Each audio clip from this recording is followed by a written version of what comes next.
بسم الله الرحمن الرحيم. السلام عليكم ورحمة الله وبركاته. ازيكم يا بنات؟ عاملين ايه؟ يا رب دايما تكونوا في احسن حال. النهاردة بقى هنعمل مع بعض غدا سريع وبسيط وسهل ومشبع، وفي نفس الوقت مختلف كده شوية معانا. شايفين الطبق؟ رصيته رصة حلوة زي ما بيتقدم لنا في المطاعم، يبقى بشكل مختلف ويجذب الأطفال إن هم ياكلوا معانا وياكلوا من أكل البيت. شكلي لهم ونوعي لهم. يلا نبدأ الفيديو. ما تنسوش تعملوا لايك وتعليق جميل لو عجبك الفيديو. اول حاجة علشان اضمن ان اللحمة بتاعتي مضمونة، بجيب اللحمة من عند الجزار وانا بفرمها واتحكم في نسبة الدهن اللي فيها، او اجيبها ملبسة وبرضو انا اللي بفرمها في البيت. كده انا فرمتها ونبدأ نطبق معانا الصينية. هنعمل ايه؟ هنعمل صينية كفتة بالبطاطس مشبعة جدا. معايا هنا بطاطس شرايح رفيعة، ومعايا شرايح من البصل حوالي بصلتين، ومعايا طماطم هبشرها، ومعايا اللحمة المفرومة دي تقريبا نص كيلو. هبدأ أطبق الصينية بتاعتي، ولو عندك طاجن فخار يبقى حلو جدا. في الطاجن الفخار هبدأ ان انا احط البصل كده من تحت وعليه الشرايح البطاطس برصها. عايزين تعملوها خلطة مع بعض، يبقى ميكس مع بعض كده، ما ترصوهاش زي ما انا بعمل كده عادي. انا بس حبيت البصل يبقى من تحت علشان يتكرمل، بيدي تيست حلو قوي.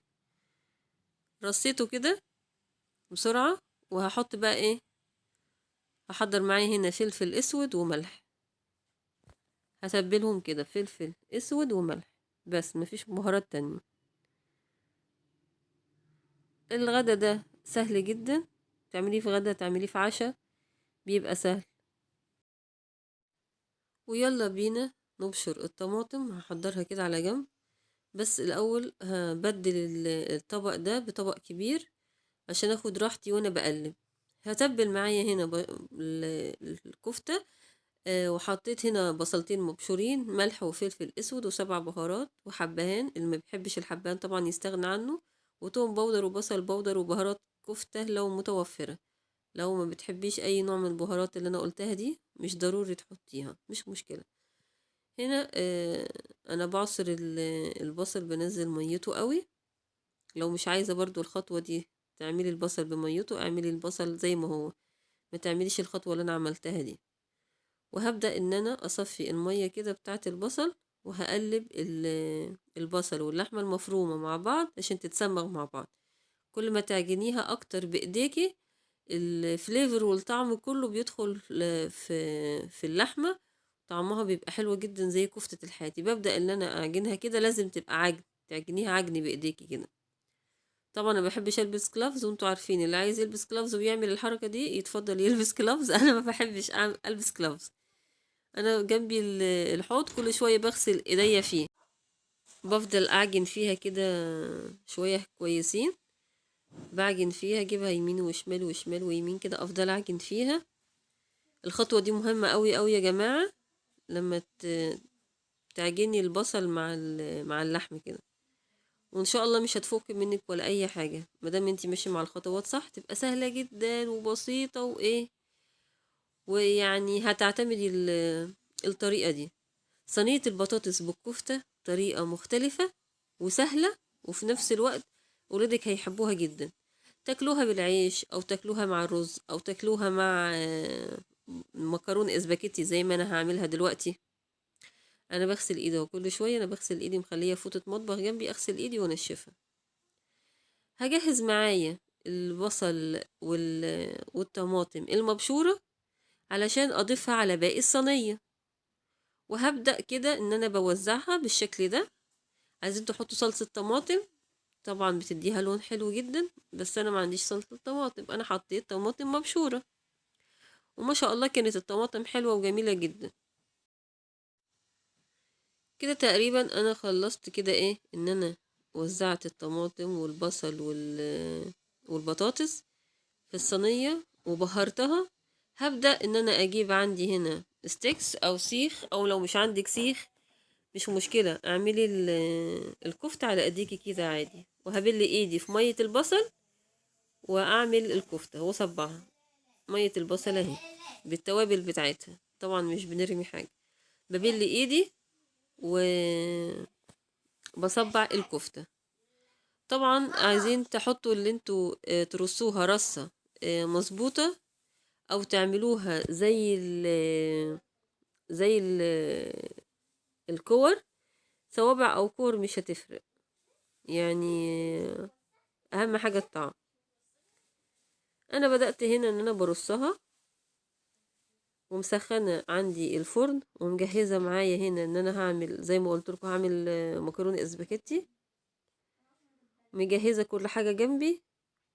انا بحب قبل ما ادخل المطبخ بجهز كل مكونات الاكلة جنبي علشان منساش حاجة. لو ما عندكوش الستيكس او الاسياخ الخشب دي مش مشكلة، هتصبحوها على ايديكم عادي. هحاول اعمل كل المقاسات مقاس واحد عشان ياخدوا طبعا كلهم سوا واحد.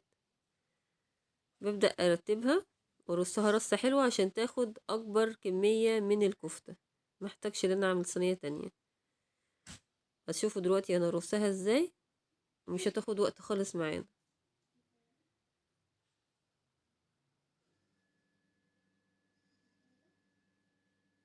احلى حاجة ان هي كلها يعني كل المكونات مع بعض، مفيش مواعين كتير، كلها بطاطس على البصل على الطماطم كلها في صينية واحدة. وزي ما قلت لكم لو في فخار هيبقى حلو قوي في طاجن فخار بالعيش الطري او بعيش ابيض، هتبقى جميلة جدا.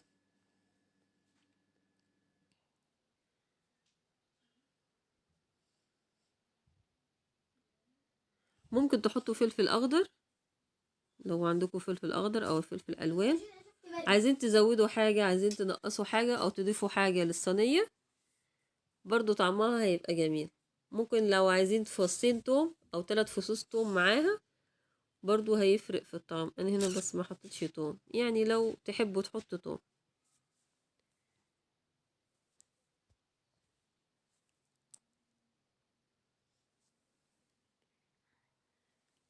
كده خلصت الصينية، هدخلها بقى الفرن وهبدأ ان انا اعمل المكرونه. هنا بقول لكم ما تنسوش تعملوا لايك اللي بيشوف ايه الفيديو.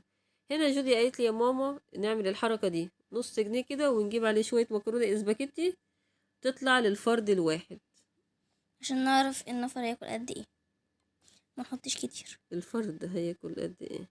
أوه. كده انا جهزت حله الميه، واول ما طلعت بابل رحت كمان طلعت صينيه البطاطس اهي، خدت حوالي نص ساعه او ساعه الا ربع. فيها صوص بقى والبصل مكرمل من تحت كده، وكانت ريحتها جميلة، ريحتها فعلا كانت تحفة. هبدأ ان انا اجيب الطبق بتاعي وارتب الطبق بتاعي كده تقديمة حلوة عشان ولادي ايه يحبوا ان هم ياكلوا اكل البيت، بلاش ناكل اكل من بره. برتبه بالترتيبة دي. طبعا في افكار كتيرة للتقديم، ابدعوا في التقديم بقى، كل واحد عايز يقدم حاجة بالترتيب يقدمها. هنا الطبق كده متكامل، في الكفتة وفي البطاطس وفي المكرونة. انا بحاول ان انا ارصه كده عشان يطلع شكله بيشهي. وحطيت هنا المكرونة، الاضاءة جامدة هنا عندي في المطبخ. وكده يبقى احنا خلصنا غدانا، وده كان غدانا النهاردة، سهل وسريع وبسيط وفي نفس الوقت بيشبع وجميل. بألف هنا وشفر اللي هياكل، وإن شاء الله تجربوها والطريقة تعجبكم. يا رب الفيديو يكون عجبكم. أسيبكم في رعاية الله، والسلام عليكم ورحمة الله.